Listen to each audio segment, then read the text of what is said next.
نحمده ونستعينه ونستغفره ونعوذ بالله من شرور أنفسنا ومن سيئات أعمالنا من يهد الله فلا مضل له ومن يضلله فلا هادي له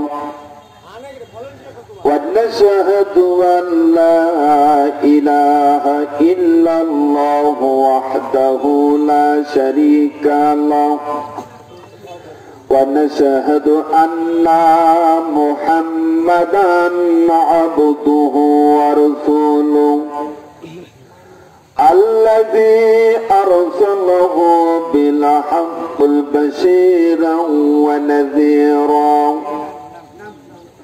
وداعيا إلى الله بإذنه وسراجا منيرا فقد قال الله تعالى في كلامه المجيد وفرقانه الحميد পড়েন সবাই করবেন أعوذ بالله من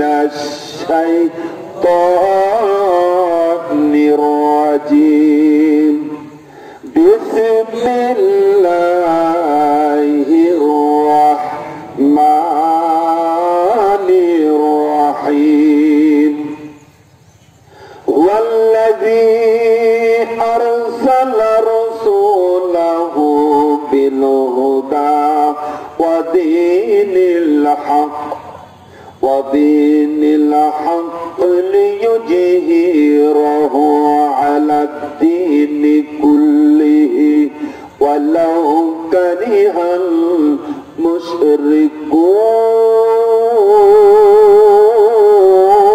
المشركون إن الله وملائكته يصلون على النبي يا أيها الذين آمنوا صلوا عليه وسلموا تسليما اللهم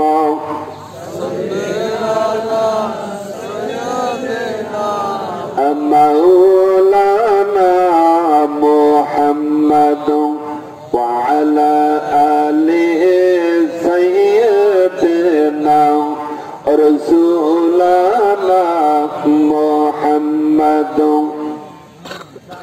আমার একটি স্বপ্ন পূরণ করো আমার একটি স্বপ্ন পূরণ করো ও গো দয়াময় তোমার পথে চলতে গিয়ে মরণ যেন হয় আমার তোমার পথে চলতে গিয়ে মরণ যেন হয় আল্লাহুম্মা আমিন আমি অটল যেন থাকতে পারি আল কোরআনের সাথে ধৈর্য নিয়ে চলতে পারি দিন কায়েমের পথে আমার ধৈর্য দিও সাহস দিও ও আমার ধৈর্য দিও সাহস দিও ও গো দয়াময় তোমার পথে চলতে গিয়ে না পাই যেন ভয় আমি তোমার পথে চলতে গিয়ে না পাই যেন ভয় আল্লাহুম্মা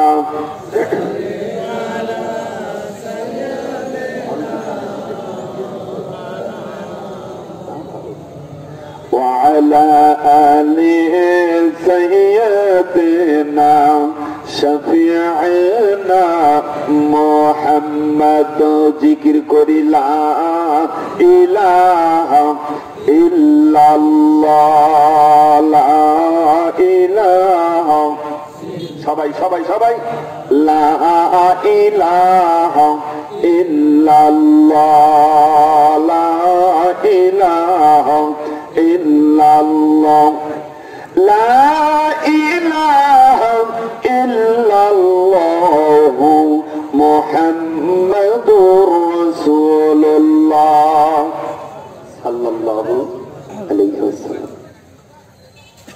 عن عبد الله بن مسعود رضي الله تعالى عنه قال قال رسول الله صلى الله عليه وسلم الدنيا سجن المؤمن وجنة الكافر رواه الترمذي।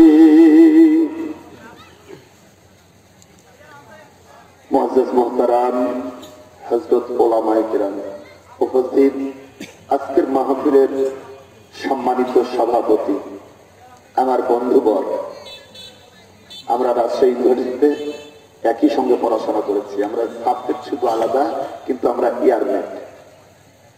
রাজশাহী ক্যাম্পাসে একসঙ্গে ঘোরাফেরা করেছি। সবকিছু তকদিরের মালিক আল্লাহ। আমার ভাই আব্দুল রাজ্জাককে আজকে ওনাকে এক পর্যায়ে আল্লাহ নিয়েছেন, আমরা আর এক পর্যায়ে আছি। সম্মানের মালিক কে? সম্মানের মালিক আল্লাহ। লেখাপড়া অনেকেই করে, কিন্তু সবাইকে সব রকম করে আল্লাহ সম্মানিত করেন না।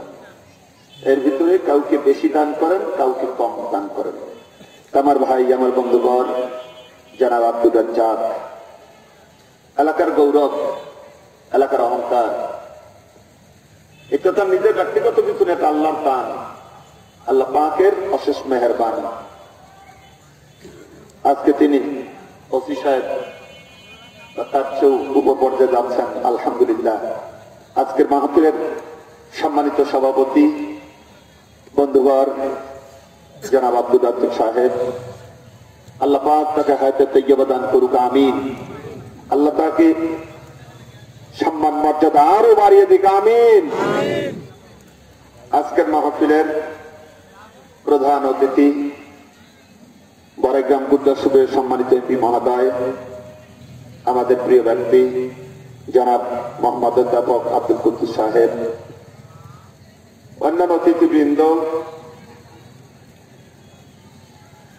আজকের মাহফিলের সম্মানিত উলামায়ে কেরাম,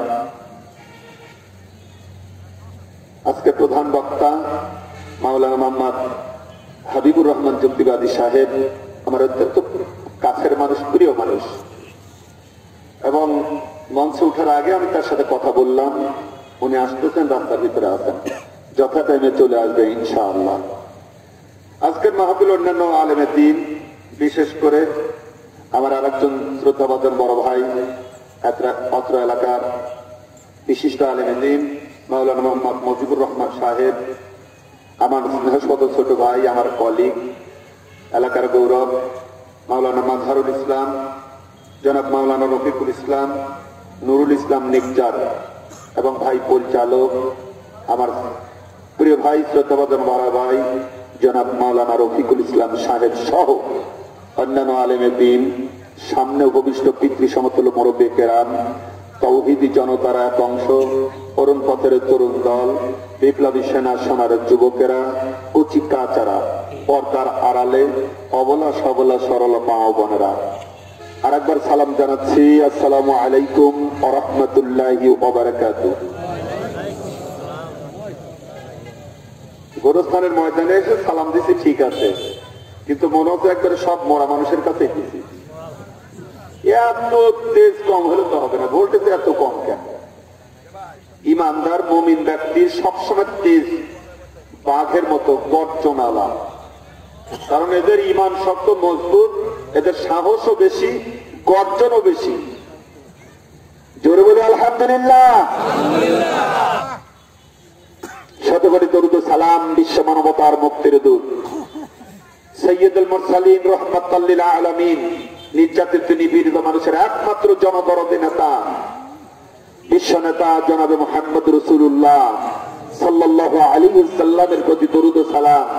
সকলেই বলি সাল্লাল্লাহু আলাইহি ওয়াসাল্লাম। স্মরণ করছি সেই সকল মর্যাদা মুজাহিদদেরকে যারা আল্লাহর জমিনে আল্লাহর দ্বীনকে প্রতিষ্ঠিত করার জন্য এই কোরআনের হুকমত, কোরআনের আইন বিধানকে প্রতিষ্ঠিত করার জন্য বুকের তাজা রক্ত জমিনের উপর বিলাই দিয়ে গেছেন সেই সকল মর্দে মুজাহিদদেরকে আল্লাহ রাব্বুল আলামিন প্রকৃত শহীদ হিসেবে কবুল করুন, তাদেরকে জান্নাত নসিব করুন। চিৎকার করে বলেন আল্লাহুম্মা আমিন। প্রিয় ভাইরা আমার, কেমন আছেন আপনারা? আলহামদুলিল্লাহ। সবকিছু ইচ্ছাকার। আমরা নিয়ত করেছিলাম, আমরা জেনেছিলাম রাত্রিতে মাহফিল হবে, আল্লাহ লিখে রেখেছে দিনের বেলায়। মানুষ বের হয়, এখানে যাব সেখানে যাব, এই করবো ও করবো, সবকিছু চিন্তা ফেলে আল্লাহ পাক লাশ করে বাড়িতে ফিরে দেয়। হয় না এরকম? অহরহ অ্যাক্সিডেন্ট হচ্ছে, এটা ওটা করে মারা যাচ্ছে, চলে যাচ্ছে। এই জন্য চিন্তা মানুষের, সিদ্ধান্ত হলো আল্লাহর। সম্মানিত ভাইরা, তারপরেও আল্লাহ পাক আজকে পরিবেশটা ভালো রেখেছেন, করার মতো তৌফিক দিয়েছেন। ওই মাহবুদের দরবারে আরেকবার শুকরিয়া, আলহামদুলিল্লাহ। সম্মানিত উপস্থিতি, তারপরে একটু আফসোস লাগছে, কয় গ্রামের কবরস্থান? 3 গ্রাম মিলে কবরস্থান, চকপাড়া, মানিকপুর, ভরত, বড় বড় গ্রাম। গ্রাম বড় ভাই, কিন্তু মানুষ কম। হ্যাঁ, 3 গ্রাম মিলে যদি বাড়ি থেকে 1টা করে লোক আসতো, বেশি তাই না, 1টা করে, বলেন এই জায়গা কি হতো? কথা বলেন না কেন?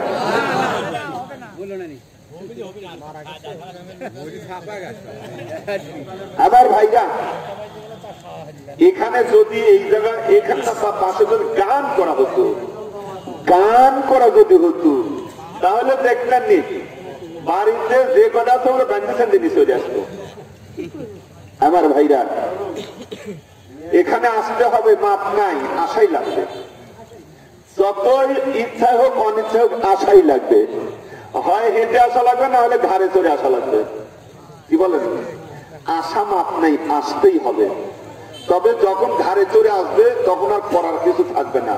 আর এখন হেঁটে আসলে অন্তত আল্লাহর কাছে কিছু চাওয়ার সৌভাগ্য হবে, কিছু পাওয়ার সৌভাগ্য হবে।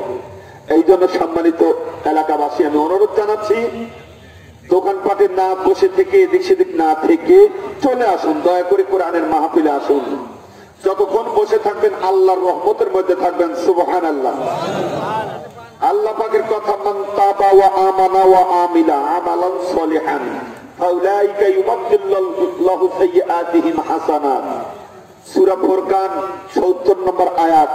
আল্লাহ পাক বলেন, যে ব্যক্তি তওবা করবে, ঈমান আনবে, আমল করবে। আবার আল্লাহ বললেন, এই অবস্থায় যদি কেউ হয়, আল্লাহ তার জীবনের সব গুনাহগুলোকে উল্টাইয়া ওগুলোকে সওয়াবে রূপান্তরিত করে দেয়। সুবহানাল্লাহ। আর তো বল সুবহানাল্লাহ। আল্লাহ নবী বলেছেন, কোন মানুষ যদি দিনের বেলায় কোরআনকে অন্বেষণ করার জন্য, কোরআনের জ্ঞান অর্জন করার জন্য, কোরআন থেকে কিছু পাওয়ার আশায় কোরআনের মাহফিলে যায়, 1 ঘন্টা যদি কেউ বসে থাকে, আল্লাহ রাসূল বলেন তাকে 60 বছরের নফল ইবাদতের সওয়াব দেওয়া হয়। আল্লাহু আকবার, আল্লাহ। এগুলো যদি মানুষ একটু উপলব্ধি করতে পারত রে, তাহলে এই জায়গা ধান ধরতো না। কিন্তু মানুষ শোনেও না শোনার ভান করে। যাই হোক আমার ভাইরা, আসুন, যেহেতু সামনে জোহরের নামাজ আছে, লম্বা টাইম পাবো না, সরাসরি আল্লাহর কোরআন থেকে কিছু কথা বলার চেষ্টা করবো ইনশাআল্লাহ। আমার ভাইরা একটু খেয়াল করবেন আমার দিকে। কিতাবটা কার? নামটা কি? কোরআন। দিয়েছেন আমার আল্লাহ। আমার ভাইরা, এই কোরআন মহিলার ঐক্যটা দান দিতে হবে, আর গাছা লাগবে তো শুরু কেউ 2 দিকে আছেন তো 2-4 ব্যাগ তো আগে আসবে, তারপর দম নেওয়া। আবার ভাইরা আসুন, তাহলে এই যে কোরআন, এই কোরআনটা এই লক্ষ্য করবেন, এই কোরআনের কথা শোনা লাগবে কি করে, সেটা আল্লাহ বলে দিয়েছেন। ওয়াইদা কুরআল কুরআনু ফাসতামিউ লাহু ওয়া আনসিতু লাআল্লাকুম তুরহামুন। আল্লাহ পাক বলেন, যখন তোমরা কোরআন শুনবে, কোরআনের আলোচনা তোমাদের কাছে করা হবে, তখন চুপ থেকে মনোযোগ দিয়ে শুনতে হবে, তাহলে আল্লাহর রহমত নাজিল হবে। সুবহানাল্লাহ। এই জন্য কোরআন শুনতে এসেছি আমরা, মনোযোগ দিয়ে শুনবো ইনশাআল্লাহ। আমার ভাইরা, এই কোরআন এটা মানলে কি হবে, না মানলে কি হবে? মানলে লাভটা কি, না মানলে লসটা কি বা ক্ষতিটা কি? আসুন সংক্ষিপ্ত ভাবে আমি সবকিছু একটু করে বোঝানোর চেষ্টা করব। এই কোরআন যদি কেউ মানে, এই কোরআন যদি জীবনে বাস্তবায়ন করে, এই কোরআন দিয়ে যদি জীবন গড়ে, এই কোরআনকে জমিনে প্রতিষ্ঠিত করার যদি আন্দোলন করে, আল্লাহ পাক তার ব্যাপারে বললেন فمن تبع هدايا فلا خوف عليهم ولا هم يحزنون। আল্লাহ রাব্বুল আলামিন বললেন, যারা এই কোরআনের অনুসরণ করবে, অনুকরণ করবে, যারা এই কোরআন দিয়ে পরিবার করবে, সমাজ করবে, জীবন করবে, রাষ্ট্র করবে, কোরআনকে জমিনের উপর প্রতিষ্ঠিত করার জন্য চেষ্টা চালাবে, আন্দোলন করবে, আমার আল্লাহ তাদের ব্যাপারে বললেন এই কোরআন তাদের জন্য এমন একটা গ্রন্থ হবে, তাদের জীবনে ভয়ও থাকবে না, কোনো চিন্তাও থাকবে না। সুবহানাল্লাহ। যারা কোরআন মানবে, এই কোরআনের অনুসরণ করবে, আমার আল্লাহ জানিয়ে দিলেন ওদের জন্য কোনো ভয় নাই, কোনো চিন্তা নাই। আল্লাহু আকবার। আমার ভাইরা, প্রধানমন্ত্রী যদি কারো ব্যাপার বলেন, এর ব্যাপারে কোনো ভয় নেই, কেউ ধরতে পারবে না, কেউ কিছু বলতে পারবে না, তাহলে ওকে কে কিছু বলতে পারবে? আমাদের ওসি সাহেব বসে আছে, ওসি সাহেব উনি একটা থানার হেড, উনি যদি বলে দেন এই একে কেউ কিছু বলবা না, বলেন প্রশাসনের অন্য লোক আর কেউ কিছু বলতে পারবে? একজন ব্যক্তির হুকুমে যদি এরকম নিরাপত্তা হয়, অথচ একজন প্রধানমন্ত্রী, একজন ওসি সাহেব, তারা তো দুনিয়ার চিরজীবনের জন্য আসেন নাই, তারা একদিন কবরে চলে যাবে। যিনি আমার আল্লাহ, যিনি আমার রব, যিনি দুনিয়ার মালিক, আখিরাতের মালিক, কবরের মালিক, সব জায়গার মালিক যে আল্লাহ, সেই আল্লাহ বলে দিলেন যারা কোরআন মানবে ওদের জন্য কোনো ভয় নাই, কোনো চিন্তা নাই। সুবহানাল্লাহ।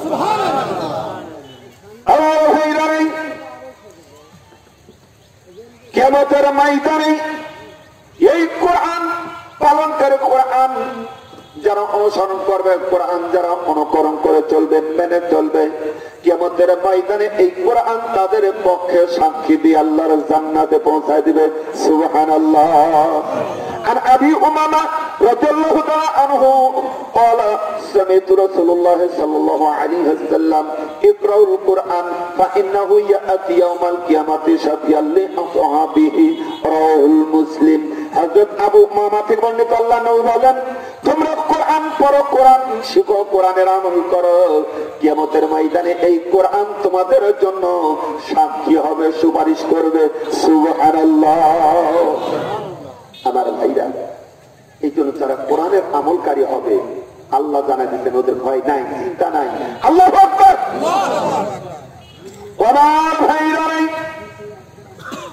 আর যারা এই কোরআনকে অস্বীকার করবে, এই কোরআনকে যারা অমান্য করবে, কোরআন থেকে যারা মুখ ফিরায় নেবে, তাদের ব্যাপারে আল্লাহ বলেন ওয়াল্লাযীনা কাফারু ওয়া কাযযাবু বিআয়াতিনা উলাইকা আসহাবুন নারি হুম ফিহা খালিদুন।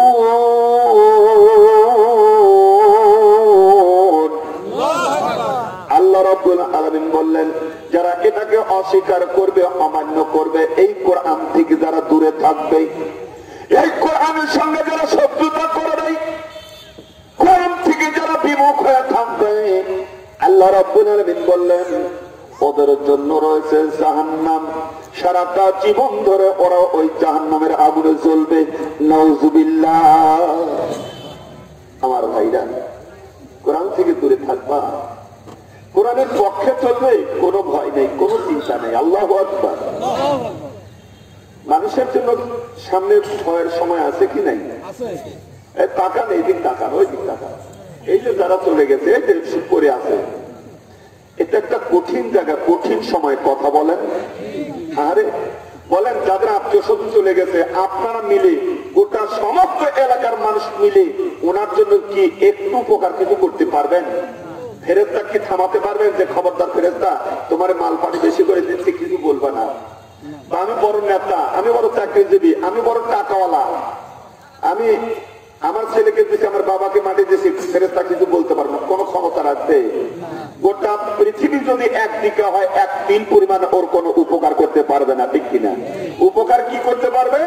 আল্লাহর কাছে দোয়া করে, আল্লাহর কাছে দান করে, দোয়া করে, চোখের পানি ফেলে, অনুনয় বিনয় করে, কেঁদে কেঁদে যদি আল্লাহকে বলা যায়, তবে যদি আল্লাহ কিছু কবুল করেন, ওইটা লাভ হতে পারে।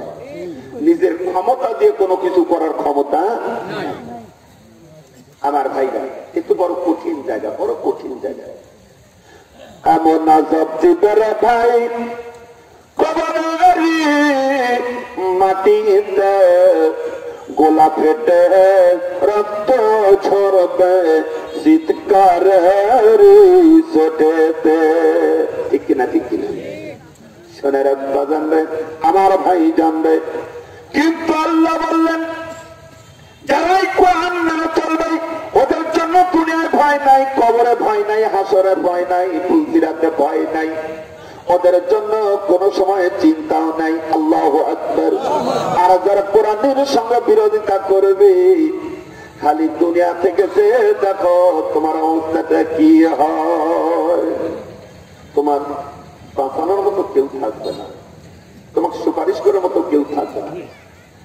আমার ভাইরা, আল্লাহ রাব্বুল আলামিন অন্য আয়াতে জানাই দিলেন, যারা এই কোরআন থেকে মুখ ফিরায় রাখে, ওরাই হলো শয়তান। কোরআন থেকে যারা মুখ ফিরায় রাখে, কোরআন থেকে যারা দূরে সরে থাকে, কোরআনের বিধানকে যারা মানতে অস্বীকার করে, আল্লাহ পাক বলে ওইগুলি শয়তান। ওগুলো কি? ومن يعش عن ذكر الرحمن نقيض له شيطانا فهو له قرين। আল্লাহ পাক বললেন, যারা কোরআন থেকে মুখ ফিরায় রাখে, এই কোরআনের বিধান থেকে, হুকুম থেকে মুখ ফিরায় রাখে, আল্লাহ বলেন আমি ওদের উপর শয়তানে চাপিয়ে দেই, আর ওরা শয়তানের সঙ্গী হয়ে যায়। কথাটা খেয়াল করবেন, যারা কোরআন থেকে দূরে থাকে, কোরআন থেকে মুখ ফিরায় না, কোরআনের বিধানকে মানতে অস্বীকার করে, মেনে নেয় না, কোরআন হুকুম করেছে একটা, ওর পছন্দ হয় না, এই শ্রেণীর মানুষের উপর আল্লাহ শয়তানকে চাপিয়ে দেয়, আর তখন তারা শয়তানের বন্ধু হয়ে যায়। কথাটা বললেন কে? আমার আল্লাহ। আমার ভাইরা, এই জন্য আমরা থাকবো আল্লাহর কোরআনের সাথে। কোরআনের সাথে না কোরআনের বিপক্ষে? আমরা কোরআনের পক্ষে না বিপক্ষে? শোনার ভাইরা, তবে কোরআনের পক্ষে থাকাটা সহজ না কঠিন? কঠিন। শোনা, কোরআনের পক্ষে থাকা কঠিন। কোরআনের পক্ষে গেলে আল্লাহ টেস্ট করেন, পরীক্ষা করেন, যে সত্যি কি তুমি কোরআনের পক্ষে নাকি মুখে মুখে বলতেছো। পরীক্ষা করেন, বিপদ মুসিবত দিয়ে পরীক্ষা করেন। বাতিলের পক্ষ থেকে আপনার উপর অত্যাচার, জুলুম, নির্যাতন আসবে, এসব করে আপনাকে পরীক্ষা করবে। কথা বলেন। অতীত ইতিহাসের দিকে তাকান, অতীত ইতিহাসের দিকে তাকান। আল্লাহ রাসূলের জীবন থেকে শুরু করে এ পর্যন্ত যারাই কোরআনের পক্ষে, ইসলামের পক্ষে, বাতিলেরা তাদের উপরে নির্যাতন চালিয়েছে। কথা বলেন ঠিক কিনা? আমার ভাইরা, আমি আপনাদেরকে বলতে চাই, আমি উদাহরণস্বরূপ বলেই থাকি, গোলাপ ফুল একটা সুন্দর ফুল, এই ফুলকে পেতে গেলে, নিতে গেলে, ছুঁইতে গেলে কাঁটার আঁচড় লাগতেই পারে। সম্মানিত হাজিরিন, আমার ভাইরা, দুনিয়ার মানুষেরা, এই কোরআনের পক্ষে থাকলে আপনি দুনিয়ায় শান্তি পাবেন। কথা বলেন ঠিক কিনা? এই কোরআনের পক্ষে চলতে গেলে দুনিয়ায় শান্তি হবে, কবরে গেলে শান্তি পাবেন, আখিরাতে মুক্তি পাবেন, জান্নাত পাবেন, জাহান্নাম থেকে বেঁচে যাবেন। আমার ভাইরা, এই কোরআনের পক্ষে আমরা চলবো। এই কোরআনের পক্ষে চলতে গিয়ে যদি আমাদের উপর বিপদ আসে, মুসিবত আসে, কোরআনের পক্ষে চলতে গিয়ে যদি আমাদের উপর হামলা হয়, মামলা হয়, এমনকি যদি আমাদের শরীর থেকে রক্ত বেরোনো হয়, এমনকি যদি জীবন কবর করে দেওয়া হয়, তারপরে আল্লাহর কোরআনের পক্ষে থাকবো। কারা থাকবেন? দু হাত তুলে দেখা। ইনশাআল্লাহ। আল্লাহ তুমি কবুল করো, আমিন। আল্লাহ। আমার ভাইরা, আসুন, যেহেতু আমরা কোরআনের পক্ষের মানুষ, আল্লাহরে হাত দেখাইলাম, ওয়াদা করলাম, আল্লাহ তুমি এই দৃশ্যটা কবুল করে নাও, আমিন। আল্লাহুম্মা আমিন। সম্মানিত ভাইরা, আসুন, আমি পবিত্র কোরআনের সূরা সফের 9 নম্বর আয়াতের কিছু অংশ তেলাওয়াত করেছি। এই আয়াতটা আল্লাহ পাক সূরা তাওবার 33 নম্বরে উল্লেখ করেছেন। সম্মানিত হাজিরিন, যেহেতু সময় কম পাবো, একটু তাড়াহুড়া করে কথা আমাকে বলতে হবে। আমার ভাইরা, সূরাটির নাম হলো সাফ। এর অর্থ হলো কাতার বন্দী হওয়া, লাইনে দাঁড়িয়ে যাওয়া, বিশাল বাহিনীকে কাতার বন্দী করা, এর নাম হলো সাফ। প্রিয় হাজিরিন, এই সূরাটি নাজিল হয়েছে মদিনায়। সূরাটির ভিতরে 2টা রুকু, 14টি আয়াত রয়েছে। এই সূরাটি বর্ণনার ভিতরে দেখলাম উহুদ যুদ্ধের পাশাপাশি সময় সূরাটি নাজিল হয়েছে। আমার ভাইরা, এই সূরাটির ভিতরে 2টা অংশ আছে। এই আয়াতের ভিতরে যেখানে আমি তেলাওয়াত করেছি, এর ভিতরে 2টা বিষয় আছে। আল্লাহ পাক বললেন, বিসমিল্লাহির রাহমানির রাহিম, হুয়াল্লাযী আরসালা রাসূলাহু বিল হুদা ওয়া দীনিল হক ودين الحق ليظهره على الدين كله ولو كره المشركون। আল্লাহ পাক বললেন, ওয়াল্লাযী আরসালা রাসূলাহু বিল হুদা ওয়া দীনিল হক, তিনি সেই সত্তা, তিনি সেই সত্তা যিনি তার রাসূলকে প্রেরণ করেছেন হেদায়েত দিয়ে এবং সত্য দ্বীন দিয়ে, সত্য জীবন বিধান দিয়ে। তাহলে প্রথম কথা হলো, আল্লাহ পাক তার রাসূলকে প্রেরণ করেছেন কি? হেদায়েত সহকারে এবং সত্য দ্বীন, হক দ্বীন দিয়ে প্রেরণ করেছেন। এর ভিতরে একটা জিনিস পেলাম যে আল্লাহ পাক সত্য দ্বীন দিয়ে প্রেরণ করেছেন, হেদায়েত দিয়ে প্রেরণ করেছেন।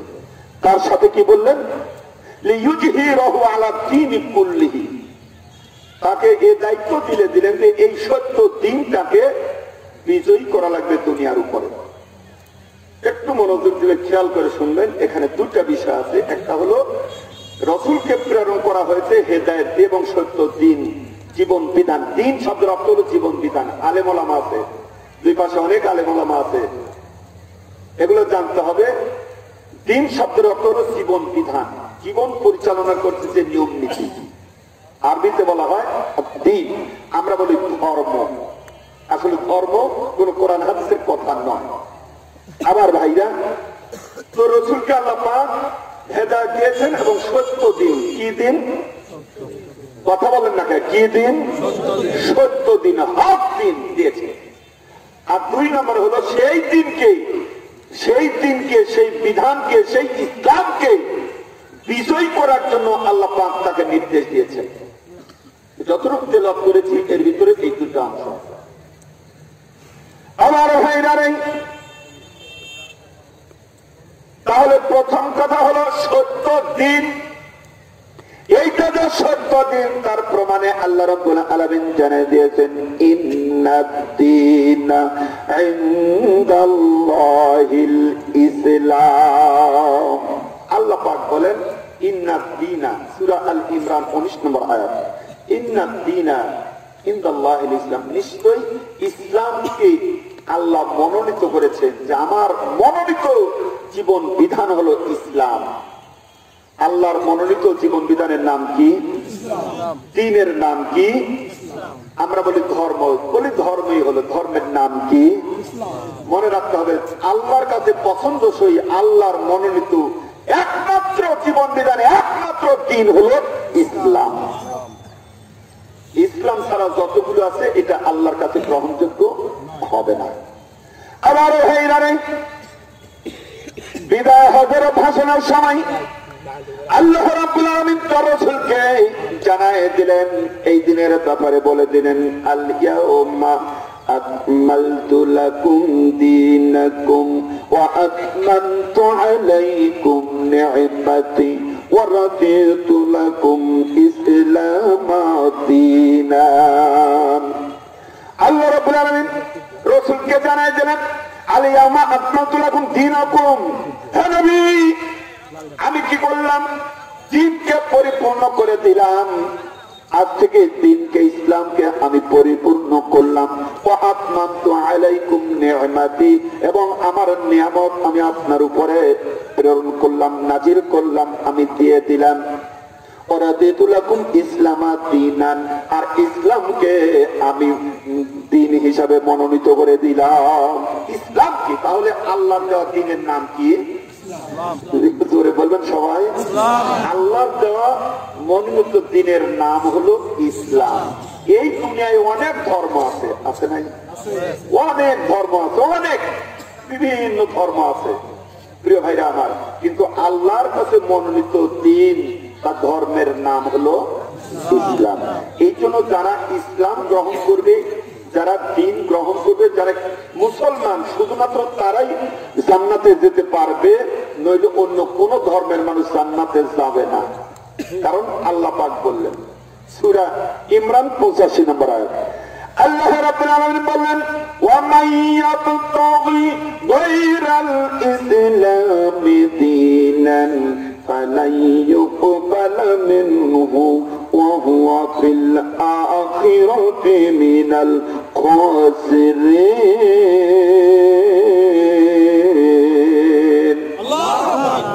আল্লাহ রাব্বুল আলামিন বললেন ওয়া মান ইয়াবতাগি গায়রাল ইসলামি দীনান, যারা ইসলামকে বাদ দিয়ে অন্য কোন দিন, অন্য কোন ধর্মের তালাশ করবে, গ্রহণ করবে, ইসলামকে বাদ দিয়ে যারা অন্য কোনটা গ্রহণ করবে, আমার আল্লাহ বলেন ফালাই ইউকবালা মিনহু, এটা তার কাছে গ্রহণ করা হবে না, মেনে নেওয়া হবে না।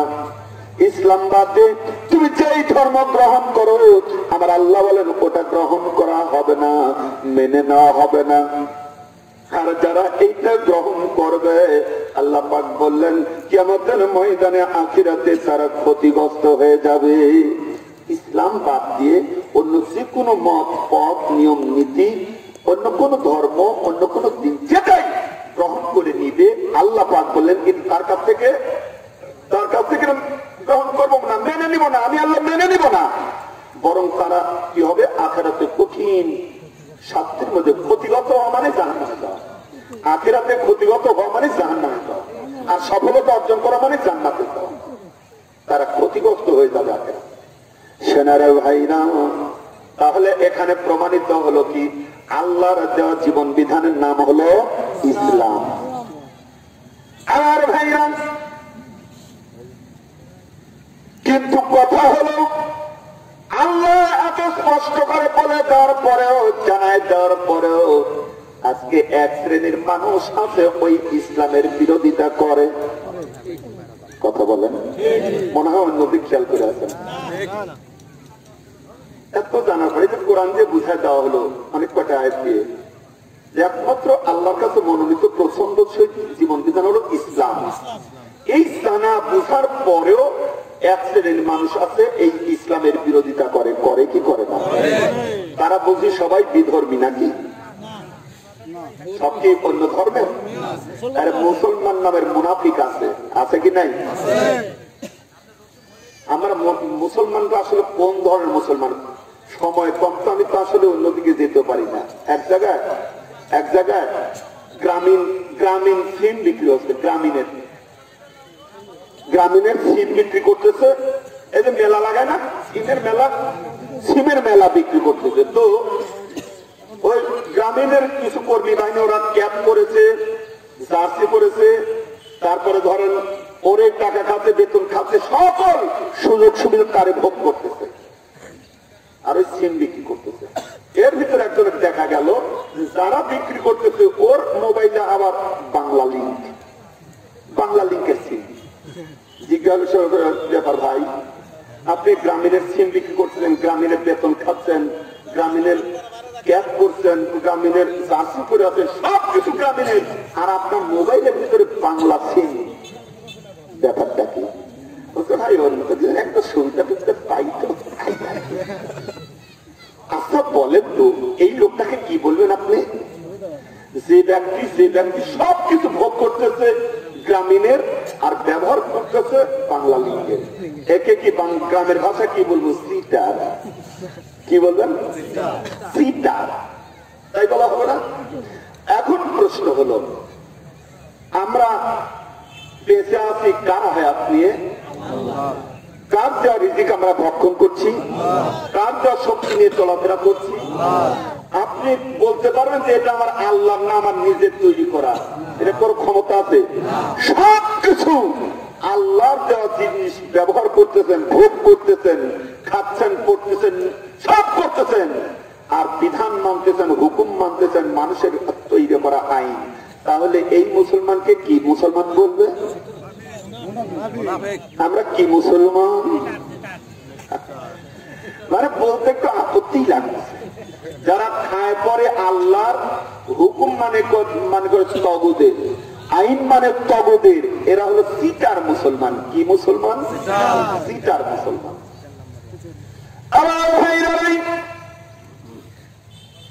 আল্লাহর খাওয়া পড়ার পরে আল্লাহর দিনকে গ্রহণ না করে ওরা ইসলামের বিরোধিতা করে, এরকম মানুষ আছে কি নাই?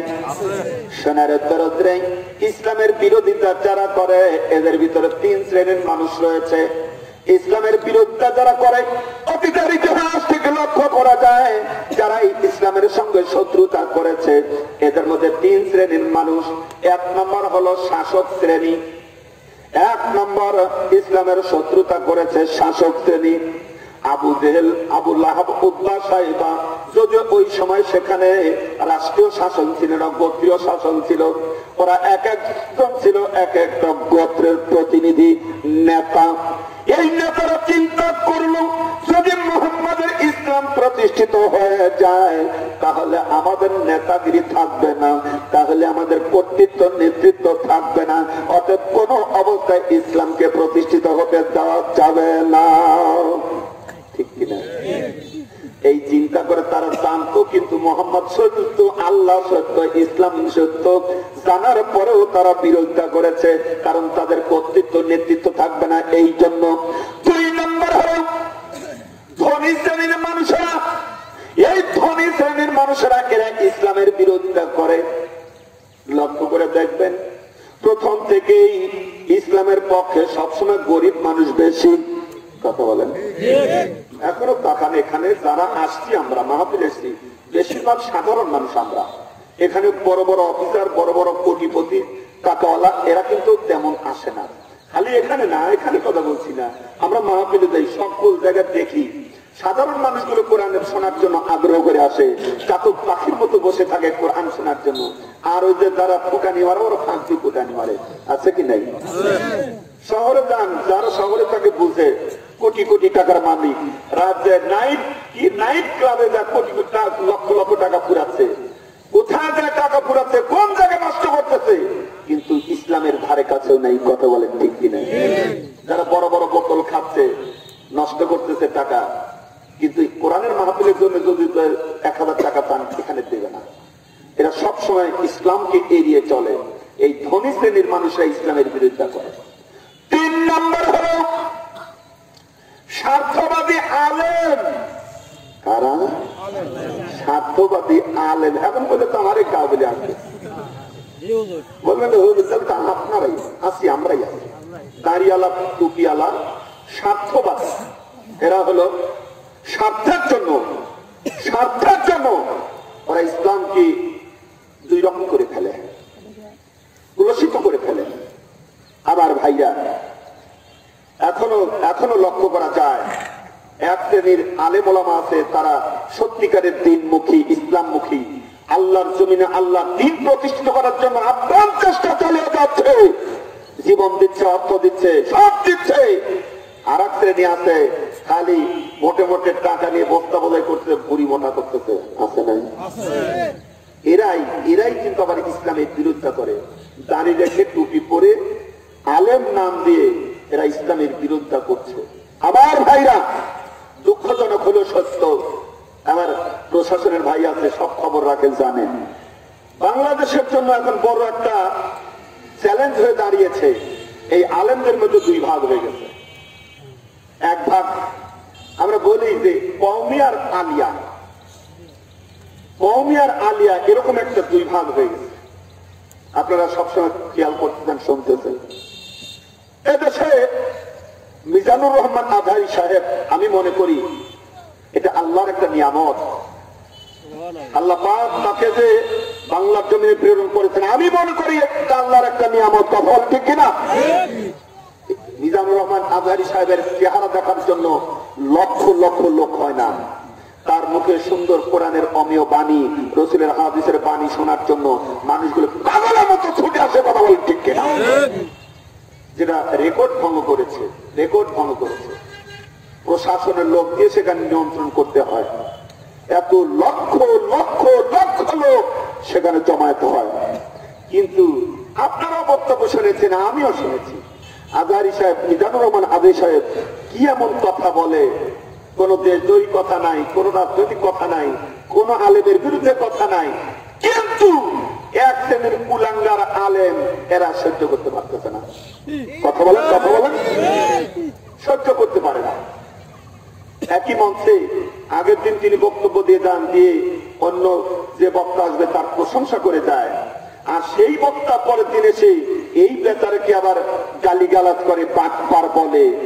আমার মনে হয় যারা বাটপার বলে এরা আলেম নামের কুলাঙ্গার, কথা বলেন ঠিক কিনা? এরা সত্যিকারের ইসলামের লোক নয়, এরাই হলো শয়তানি, যারা ইসলামকে উৎখাত করার জন্য, ইসলামকে ধ্বংস করার জন্য পায়তারা করে। এরা দাড়িওয়ালা টুপিওয়ালা মুনাফিক। সম্মানিত হাজিরিন, আমার ভাইরা, এই জন্য বুঝতে হবে যারা সঠিক, কারা কোরআনের পক্ষের মানুষ, ইসলামের পক্ষের মানুষ, কারা কোরআনের কথা বলে, আর কারা স্বার্থান্বেষীর জন্য স্বার্থপরের মতো কাজ করে, এটা মানুষকে বুঝতে হবে। আমার ভাইরা বলতেছিলাম, প্রত্যেকটা যুগেই ইসলামের কথা যারাই বলেছে এক শ্রেণী মানুষ তাদের বিরোধিতা করেছে। শোনারে বাজানরে, আমি সময় থাকলে একটু বেশি করে বলতাম, এখন আমার খালি সংকেত দিয়ে যাওয়া লাগবে। আপনি লক্ষ্য করে দেখেন, হযরত ইব্রাহিম আলাইহিস সালামের সময় দেখেন, হযরত ইব্রাহিম আলাইহিস সালামকে তার জাতির লোকেরা ডেকে ডেকে বলল, জাতির লোকেরা বলল, কি বলল? আল্লাহ রাব্বুল আলামিন সূরা ইব্রাহিমের 13 নম্বর আয়াতের মধ্যে সেই কথাগুলো তুলে ধরেছেন। আল্লাহ বলেন, ওয়াকালাল্লাযীনা কাফারু লিরুসুলিহিম লা নুখরিজান্নাকুম মিন আরদিনা আও লা তাউদুন্না ফি মিল্লাতিনা। আল্লাহ পাক বলেন, হযরত ইব্রাহিম আলাইহিস সালামের সময় তার জাতির লোকেরা ইব্রাহিম আলাইহিস সালামকে বলল, তুমি আমাদের দলে ফিরে আসো, আমাদের মিল্লাতে ফিরে আসো, আমাদের দ্বীনে ফিরে আসো, নইলে আমরা তোমাকে দেশ থেকে বের করে দেব। কথা বুঝছেন? ইব্রাহিম আলাইহিস সালামের জাতির লোকেরা বলেছিল যে তুমি আমাদের দলে আসো, আমাদের ধর্মে আসো, আমাদের মিল্লাতে আসো, নইলে তোমাদেরকে আমরা দেশ থেকে বের করে দিব। আমার ভাইরা, যারা দেশ নিয়ে এরকম বড়াই করে, যারা মানুষকে দেশ থেকে বের করে দিতে চায়, বোঝা গেছে তারা ওই শ্রেণীর লোক। কথা বলেন ঠিক কি না? আমার ভাইরা, আমাদের প্রিয় নবী হযরত মুহাম্মদ রাসূলুল্লাহ সাল্লাল্লাহু আলাইহি সাল্লাম দ্বীনের দাওয়াত দিতে লাগলেন, সেখানেও বিরোধিতা করেছে কিনা? বিরোধিতা করলো। শুধু বিরোধিতা নয়, নবীকে আমার হত্যা করার ষড়যন্ত্র করলো। আল্লাহ রাব্বুল আলামিন সেই কথা জানায় দিয়ে বলেন, ওয়াইয়ামকুরু বিকাল্লাযীনা কাফারু লিয়ুসবিতুকা আও ইয়াকতুলুকা আও ইখরিজুকা আও ইয়ামকুরুনা ওয়া ইয়ামকুরুল্লাহু ওয়াল্লাহু খায়রুল মাকিরিন।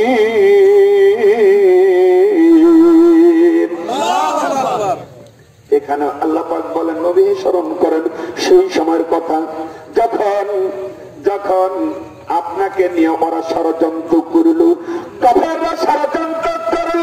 কেউ বলে নবীকে হত্যা করো, মুহাম্মদকে হত্যা করো, কেউ বলে তাকে দেশ থেকে বের করে দাও, আবার কেউ বলে তাকে গ্রেফতার করে বন্দী করে রাখো। আল্লাহ বললেন, ওরা ষড়যন্ত্র করে আর আমি আল্লাহ তার উপর দিয়ে কৌশল করি। সুবহানাল্লাহ। আল্লাহ যদি সাহায্য করে, মানুষ কি কোনো ক্ষতি করতে পারবে? আল্লাহ যদি কাউকে সাইজ করে, তাহলে মানুষ কি ঠেকাইতে পারবে? আমার ভাইরা, বললাম না সময় কম, তো এইভাবে পাবো না। তারপরে আমি একটু বলি, না বললে তো একটু আগানো যায় না।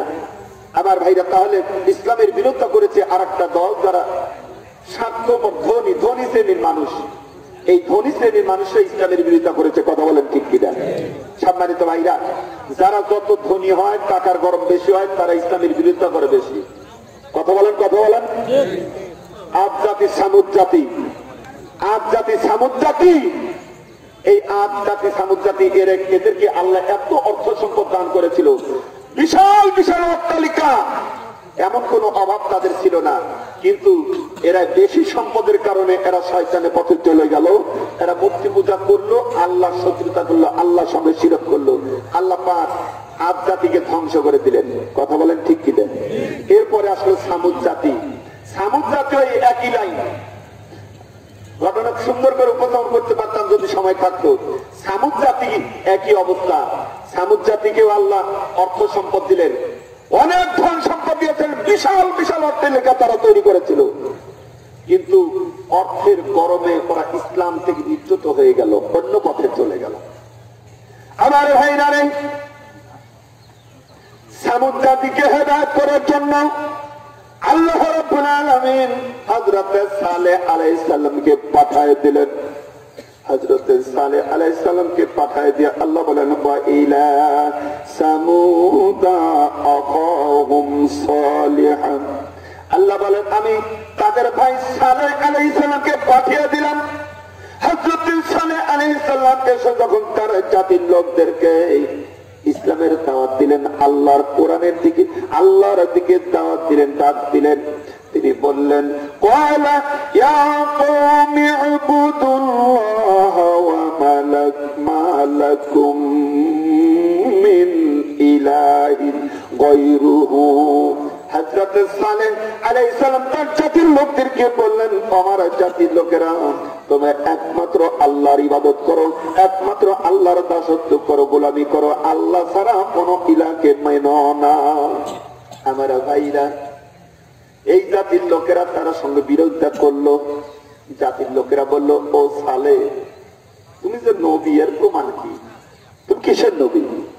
তুমি তো আমাদের মতো মানুষই। মা আনতুম ইল্লা বাশারুম মিসলুনা, তুমি তো আমাদের মতো একজন মানুষ। তো তুমি যদি সত্যিকারের নবী হও, তাহলে প্রমাণ দেখাও, প্রমাণ নিয়ে এসো, দলিল আনো। আমার ভাইরা রে, হযরত সালেহ আলাইহিস সালাম বললেন, জাতির লোকেরা, আমি নবী, আমাকে বিশ্বাস করতে হলে কোন ধরনের প্রমাণ তোমরা দেখতে চাও? কি প্রমাণ পেতে চাও? জাতির লোকেরা বলল, তুমি যদি সত্যিকারের নবী হও, তাহলে প্রমাণ দেখাও। ওই যে পাহাড়, ওই যে পাহাড়ে দেখা যায়, ওই পাথরের পাহাড়ের ভিতর থেকে উট বের করে নিয়ে আসো। পাথরের ভিতর থেকে উট বের করে আনো। এমন উট নিয়ে আসবে যে উট বাইরে এসে আবার বাচ্চা প্রসব করবে, আবার আবার দুধ দেবে, ঘুরে বেরোয়, এরকম একটা উট। তুমি যদি সত্য নবী হও, এরকম ক্ষমতা নিয়ে আসো। তো আমার ভাইরা, সব কথাগুলো আল্লাহ পবিত্র কোরআনের ভিতরে সুন্দর করে তুলে ধরেছেন। হযরত সালেহ আলাইহিস সালাম আল্লাহর কাছে দোয়া করলেন। এমন সময় হযরত জিবরাইল আমিন এসে তাকে সাহায্য করলেন, বলে দিলেন, নবী হে, আপনি আল্লাহর কাছে সাহায্য চেয়েছেন, তার সাথে সাথে আল্লাহ রাব্বুল আলামিন মুজিজা প্রস্তুত করে ফেলেছেন। দেখা গেল পাহাড়ের ভিতরে থেকে, পাথরের মধ্যে থেকে একটা সুন্দর মনোরম মুষ্টি বের হয়ে আসলো। সুবহানাল্লাহ, আরো জোরে সুবহানাল্লাহ। মানুষগুলো, জিন্দা নামক ব্যক্তি আছে, উনি এক নেতা, উনি আশ্চর্য হলেন যে এর সত্যিই নবী। ৬,০০০ মানুষ তোর সহ তিনি সঙ্গী সহ তিনি মুসলমান হয়ে গেলেন। সুবহানাল্লাহ।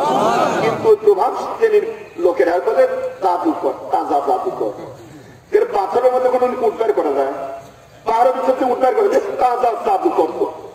ইসলাম গ্রহণ করলো না। সোনার ভাইরা, এই উটটা বের হয়ে আসলো।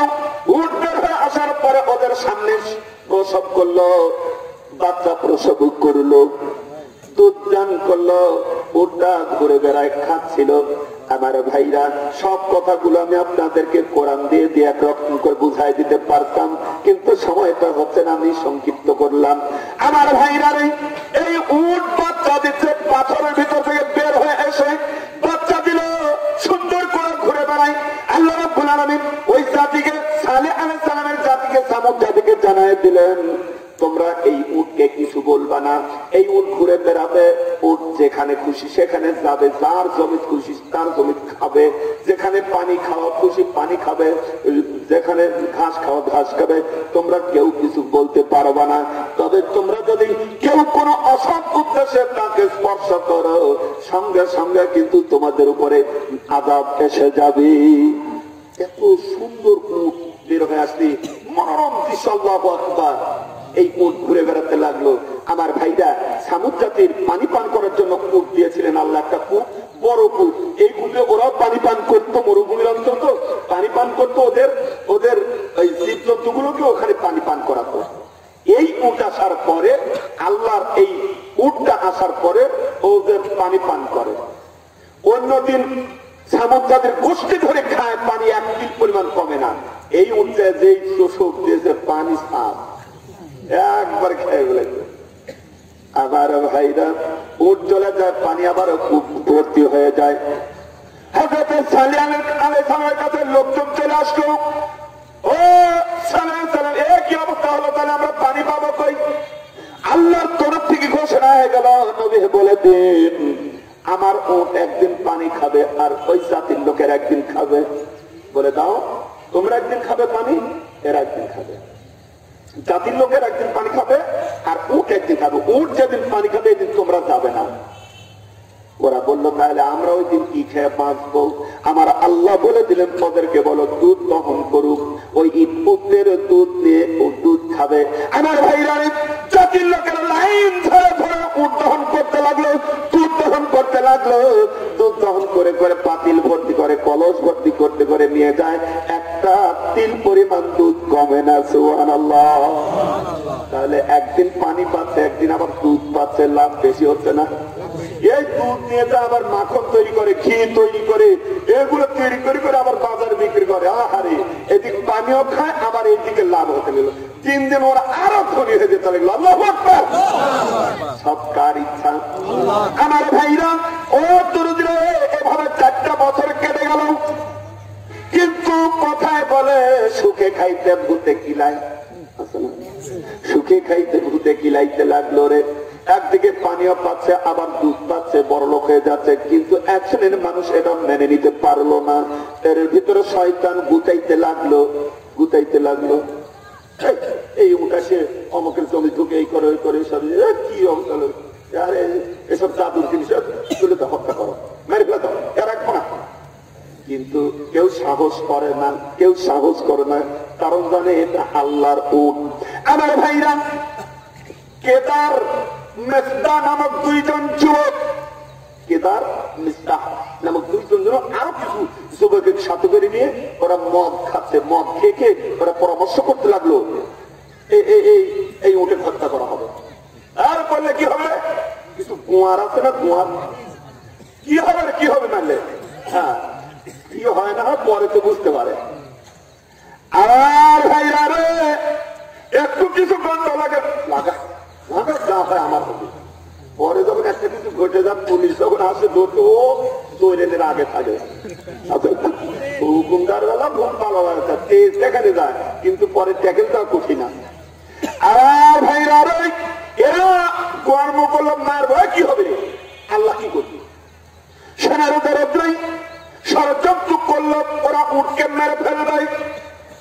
চিন্তা করলো কালকে যখন পানি খেতে আসবে, যখন কূপের ধারে পানি খেতে আসবে, ওই সময় তাকে মারবো। আমার ভাইরা, এবার পরদিন যখন উটটা পানি খেতে এসেছে, কেদার পিছন থেকে ওকে তীর মারে। যখন তীর মেরেছে, গ্রীপায় লেগে গেল, রক্তক্ষরণ শুরু হয়ে গেছে। আমার ভাই জানেরা, এবার উট যখন যন্ত্রণা ছটফট করে, উট এবার ওরে ধরতে তারা ছটফট করতে, ওই যে লোকেরা মানলো, একজন কেদার নামক একজন মানলো, অন্য লোকেরা তাকায় তাকায় দেখছিল। আমার ভাইরা, ওখানে ওই কেদার যে দোষী হবে, অন্যগুলোর একই দোষী, কারণ তারা কেউ বাধা দেয়নি, নিষেধ করে নাই, বিরোধিতা করে নাই। সম্মানিত আছেন, যে অপরাধ করবে আর যে অপরাধ দেখে সহ্য করে থাকবে, একই দোষী। কথা বলেন? একটা ছেলেকে এখানে মারে ফেলতেছে, মারতেছে, আর আপনি দাঁড়াতেই দেখলেন, খালি ও মানলো আর আপনি দেখলেন, একই দোষী। কারণ আপনার উচিত ছিল ওটা বাধা দেওয়া, নিষেধ করা। কথা বলে ঠিক কিনা? আমার ভাইরা এই জন্য যে পাপ করবে, পাপে যদি কেউ বাধা না দেয় একই রকম দোষী হয়ে যাবে। ও আমার ভাই জানা উঠ এবার দিছে তারা, যে দেখতে পারে ছুটে আর দৌড়, এই তো সেরার ভাই জান নাই ও পিছু পিছে তারাই মেঘটা নামক সেই যুবকটা, এই মেঘটা এবার পিছন দিক থেকে যায়, উটের ঠ্যাঙের উপর পথ দিয়ে উটকে পেরে ফেললো। লোকেরা তোরা এসে আল্লাহর দেওয়া উটকে, মজিদার উটকে হত্যা করে ফেললো। নাউজুবিল্লাহ। আমার সোনার ভাইরা নেই, উটকে হত্যা করে ফেললো, আল্লাহর উটকে হত্যা করলো। হযরতি সালেহ আলাইহিস সালামের কাছে যখন খবর চলে গেল, তিনি মনটা ব্যথিত হয়ে গেলেন। হায় হায়, ও জাতির লোকেরা তোমরা কি সর্বনাশটা করলে, তোমরা করেছো। এখন শোনো, তোমাদের আর 3 দিন 5 ভাগ, কয় দিন, তোমরা মাত্র 3 দিন 5 ভাগ, 3 দিনের ভিতরে তোমরা ধ্বংস হয়ে যাবে। আমার ভাই জান নাই, লোকেরা বললো কি আযাব আসবে, কি আযাব, কিসের আযাব, সব দেখি। হযরত সালেহ আলাইহিস সালাম বললেন 3 দিন, তোমরা প্রথম দিন তোমাদের সমস্ত শরীরগুলো সবুজ হয়ে যাবে, দ্বিতীয় দিন সবাই লাল হয়ে যাবে, তৃতীয় দিন তোমরা তোমাদের চেহারাগুলো কালো বর্ণ হয়ে যাবে, আর ওই তৃতীয় দিন তোমাদের উপরে এমন একটা শব্দ, বিকট শব্দ আসবে, সব মানুষগুলো ধ্বংস হয়ে যাবে। ওরা বললো ও এই ঠিক আছে, এরকম করে তুলা নিয়ে কানের ভিতর দিতে লাগলো যেন শব্দ না শুনতে পাই। কেউ আমার মাটির গর্ত খুলছে, ওর ভিতরে যায় থাকবো, কি করে আযাব আসে দেখবো। আমার ভাই জানবে, এদিকে যখন উটকে হত্যা করলো, উটের বাচ্চাটা ছিল, বাছুরটা ছিল, বাছুরটা দৌড়া পালায় চলে গেল। কিতাবের বর্ণনার মধ্যে দেখলাম, সেই পাহাড় থেকে যে পাথর দিয়ে বের হয়ে এসেছিল উট, এই বাছুরটা আবার ওর ভিতরে ঢুকতে যাচ্ছে। এই শ্রেণীর লোকেরা, শয়তানেরা থামতে পারেন, এই বাছুরকে মারার জন্য আবার তাড়া করেছে। এই বাছুরটা ওর ভিতরে ঢোকার সময়, পাহাড়ের ভিতরে ঢোকার সময় ওখানে দাঁড়িয়ে জনতার দিকে তাকে চোখের পানি ছেড়ে দিয়ে কেঁদে কেঁদে 3টা ডাক দিয়েছিল মা বলে, কারণ ওই উটনা উটনি ছিল তার মা। আমার ভাইরা, ওই বাচ্চাটা চোখের পানি ছেড়ে দিয়ে 3টা ডাক দিয়েছিল মা মা মা বলে, 3টা ডাক দিয়েছিল। ও সোনারা ভাইরা, গরু বলেন, ছাগল বলেন, ওই বাচ্চারা সবগুলো কিন্তু মা মা করে ডাকে। খেয়াল করে দেখবেন, গরুর বাছুরও ডাকে মা বলে, বর্গির ছাগলের বাচ্চাটাকে মা বলে, কারণ মানুষ হোক আর জীব জন্তু যেই হোক মায়ের প্রতি দুর্বল, ঠিক কিনা? ও ভাই জানা, এই দুনিয়াতেও মা এমন একটা জিনিস, শুধু মানুষ না, জীব জন্তু না, সবার কাছে মা প্রিয়। মা যার নাই রে দুনিয়াতে, তার কোনো শান্তি নাই। কথা বলেন ঠিক কিনা? আমার ভাইরা, লক্ষ্য করে দেখবেন, মাকে যেমন সন্তান ভালোবাসে, সন্তানও মা ছাড়া কিছুই বোঝে না। মা যেমন সন্তানকে ভালোবাসে, সন্তানও মা ছাড়া কিছু বোঝে না। আবার দরদি ভাইরা, কয়েকদিন আগে একজন যুবক আমার সামনে বলতেছে, আমি বুঝতে পেরেছি আমার মা আমারে কেমন ভালোবাসে। আমি অসুস্থ হলাম, আমার মা গোটা রাত্রি আমার কাছে বসে বসে কাটায় দিল। আমি চিন্তা করে দেখলাম আমার মা আমারে কত ভালোবাসে। একটা মা সন্তানের অসুখ সারা কাছে বসে একটা মুহূর্তের জন্য সয় নেই। এর নাম মা। এর নাম কি? এর নাম মা। মায়ের মতো আপন কেহ নাই রে, মায়ের মতো আপন কেহ নাই। মা জননী নাই রে যাহার, ত্রিভুবন তাহার কেহ নাই রে, মায়ের মতো আপন কেহ নাই। আমার ভাইরা, অসুনার দরদিরা, নিজের কথা বলি রে, পাটনায় মাহফিলে গিয়েছিলাম, সময় কমের জন্য আমি তাড়াহুড়া করে মঞ্চে উঠে গেছি। বাড়িতে ফোন করার কথা খেয়াল নাই। গভীর রাত্রিতে আপা ফোন করে আমারে বলে, কেন তুই বাড়িতে ফোন করিস নাই?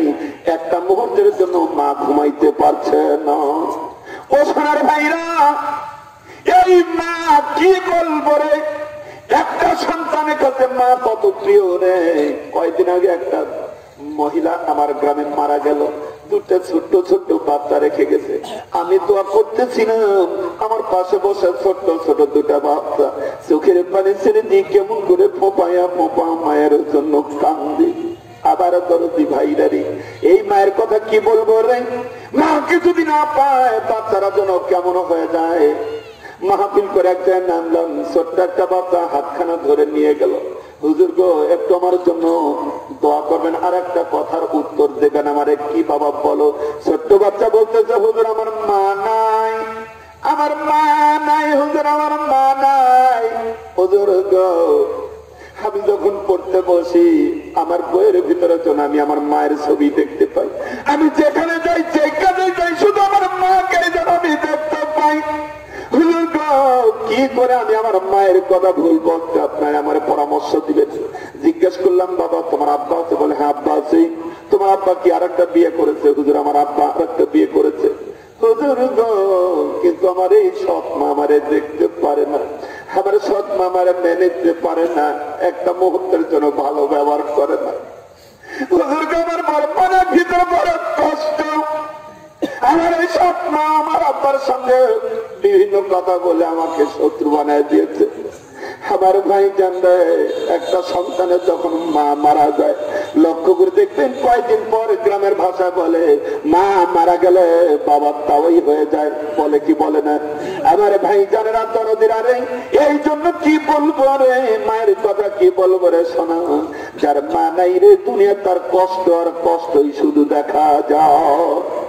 আমার ভাইরা কয়েকদিন আগে আমি এক জায়গায় দেখলাম, দেখে আমার কলিজার ভিতরে আঘাত লেগে গেল রে। একটা মাকে কবর দিয়ে রেখেছে, মা কবর দিয়ে রেখেছে, একদম নতুন কবর, উপরে ছোট্ট ছোট্ট দুটা বাচ্চা, ছোট্ট ছোট্ট একটা ছেলে একটা মেয়ে ওই কবরে পড়ে যায়, হুমড়ি খেয়ে পড়ে আছে। কবরের মাটির উপরে পড়ে থেকে কবরের মাটি গুলো চেপে ধরে কান্দে, মায়ের জন্য কান্দে, মা মা বলে কান্দি। ওই বাচ্চার কান্না থেকে কলিজায় যেন আঘাত লেগে যায়, চোখে পানি না আসে পারে না।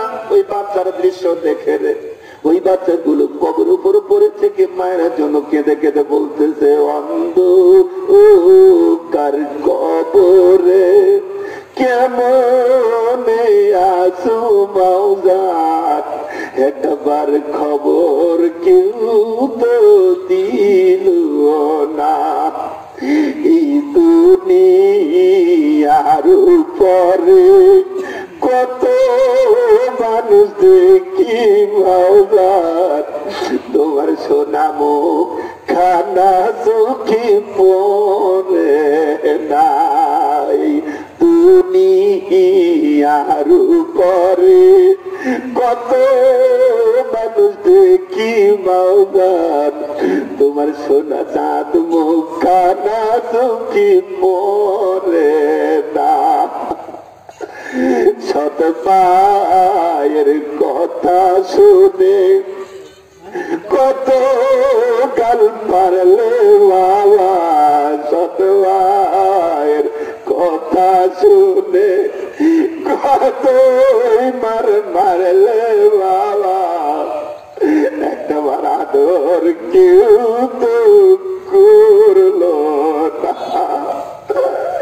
চোখেরি পানি নিয়ে কত কাদা কাঁদলাম মাওদান, বুকেরি ব্যথা দিয়ে কত কাদা কাঁদলাম মাওদান। একটা বার চোখের পানি কেউ তো মুছে দিল না। আমার ময়দান যারা বিরারে যার মা নাই সাধুদের মা কি দিক, আমার ভাই যার মাটা কবরে চলে গেছে রে, দুনিয়া খুঁজে মাকে আর খুঁজে পাবে না। বাবাদের চলে গেছে রে, দুনিয়া খোঁজ করে করে ওই সোনার বাবাকে পাবে না। কলিজার টুকরা সন্তান পড়ে আছে রে, এত কাছে এসেছে তারপরও জানি না কি হচ্ছে রে সোনা। আমার ভাই যান ও জরুরি রে, ওই জাতিকে আল্লাহ কেমন করে ধ্বংস করলো সব কথাগুলো আমি আপনাদের বলবো। তার আগে একটু জানাই রে শোনা, একটু তাকান কবরের দিকে তাকায় দেখেন দি, আব্বা শুয়ে আছে, মা শুয়ে আছে, কলিজার টুকরো সন্তান শুয়ে আছে রে। আবার ভাই জান রে, ওই ভরতের কয়েকদিন আগে মারা গেল যে ছেলেটা, যুবক একটা ছেলে, ওর আব্বা, ওই যে মসজিদে আসছিলাম, নামটা আমি ভুলে গেলাম, মারিয়া মাদ্রাসা আমার ক্লাসে পড়তো। আহারে ধরে কি করে চোখের পানি ছেড়ে দিয়ে কেঁদে ফেললো ভাই। আবার ছেলেটাকে, আমার ছেলে আগের দিন আমার সঙ্গে কথা বললো, সব কিছু বললো, খেলাধুলা করলো, কি অসুখে আল্লাহ দিল, ডাক্তারও দেখাতে পারলাম না, চোখের সামনে আমার সোনা মানিটা দুনিয়া থেকে চলে গেল। আমার ভাইরা রে, আমি আপনাদের বলে রাখছি না রে, ওই বাবার জন্য একটু হাত উঠান, ওই মায়ের জন্য একটু দোয়া করেন, বলেন রব্বি রহমহুমা কামা রাব্বায়ানি সগীরা, বলেন রব্বি রহমহুমা কামা রাব্বায়ানি সগীরা। ও সোনার দরদিরা রে, ওই বাবা জানেন না এত কাছে আসছেন, তারপরে কি হচ্ছে, ওই টাকায় দেখো রে, মাটি গুলো যা বাবার মুখের উপর, মায়ের মুখের উপর চাপা পড়ে গেছে, একটাবার কান্দে চিৎকার করতে তাও পারে না রে সোনা। ও দরদি ভাইরা রে, কে আছেন রে, ওই বাবার রেহারা মাগফিরাতের জন্য, মায়ের কবরটায় শান্তি দেওয়ার জন্য 10,000 টাকা, 10,000 টাকা আল্লাহর রাস্তায় দান করবেন। আমি গুনাহগার এতগুলো মানুষ নিয়ে একটু চান ভরে দোয়া করব। একটা মানুষ বলেন 10,000 টাকা আল্লাহর রাস্তায় কবরস্থানে দেব, হয়ে যেতে পারে আজকের এই দানটা আপনার জীবনের শেষ দান, এরপরে আপনি আসবেন, লাশ হয়ে আসতে পারেন, পারেন কিনা সোনা। ও আমার ভাই জান রে, বাবা চলে গেছে, মা চলে গেছে, আপনাকেও আসতে হবে। আমি বলবো রে, কোন দরদি আছেন রে, 10,000 টাকা এই আল্লাহর রাস্তায় দিবেন, কি আছেন ভাই বলা লাগবে, কি আছেন সোনা রে, আমি আপনাদের এলাকার ভাই, আমি একটু জান ভরে দোয়া করবো রে, কি আছেন বলেন, 10,000 টাকা আমি দেবো। আপনার তো দিবেন অনেকে, কিন্তু আমার একটা দাবি, 10,000 টাকা দেওয়া লাগে, কি আছেন, নগদ না হলে বাকি পরে দিবেন, বলেন বলেন। আলহামদুলিল্লাহ, বলেন বলেন, কেউ যদি থাকেন হাত উঠান, হাত উঠান সোনারে, কেউ নাই এরকম মানুষ। আহা রে, বাবা যে বাবা চলে আসছে, বাবা সব রেখে আসছে আপনার জন্য, মায়ের ঘর বিছানা কোনো পড়ে আছে, মা জননী কার মধ্যে এসে পড়ে আছে, নাই একটা মানুষও নাই, নাই নাই নাই, নামাজের টাইমে শোনা আমি দেখতে কে কই কে আল্লাহু আকবার, আল্লাহ এই বাড়ির মালিক, আল্লাহু আকবার, আল্লাহ। আমার ফেরদুল ভাই 10,000 টাকা বলি মারহাবা, একটু দোয়া করে আল্লাহুম্মা আমিন। ও তরফের আল্লাহ, মেহেরবান আল্লাহ, মাওলা রে, আমার ফেরদুল ভাই, আয় আল্লাহ তাআলা, তোমার রাস্তায় কবরস্থানে 10,000 টাকা দেওয়ার নিয়ত করেছে, আল্লাহ আমার ভাইয়ের দানটা কবুল করে নাও, জীবনের গুনাহগুলো মাফ করে দাও আল্লাহ, তার আব্বা আম্মা আত্মীয় স্বজন যারা কবরবাসী আছে, কবরগুলো জান্নাতের টুকরা পরিণত করে দাও আল্লাহ তাআলা। আমার ভাইকে তুমি, তার গোটা পরিবারকে জান্নাতি মানুষের খাতায় নামগুলো লিখে নাও, সকল বিপদ মুসিবত থেকে হেফাজত করো, আমিন। আল্লাহু আকবার। আমার ফেরদুল ভাই এই বাড়ির ফেরদুল ভাই 10,000 টাকা দিল, আল্লাহু আকবার, আল্লাহু আকবার। আরে এর যে সম্পদশালী মানুষ এই 3 গ্রামের ভিতর মনে হয় কেউ নাই। আল্লাহ আল্লাহ দেখেন, শত শত আছে আমার ভাই, ওই ভাই বলতেছে, অথচ আল্লাহ পাক কাকে দিয়ে দান করা একটু চিন্তা করে দেখেন। আলহামদুলিল্লাহ, আল্লাহ তাআলা রব্বুল আলামিন, আলহামদুলিল্লাহ মাওলা রে, আমার সালতার ভাই পিতা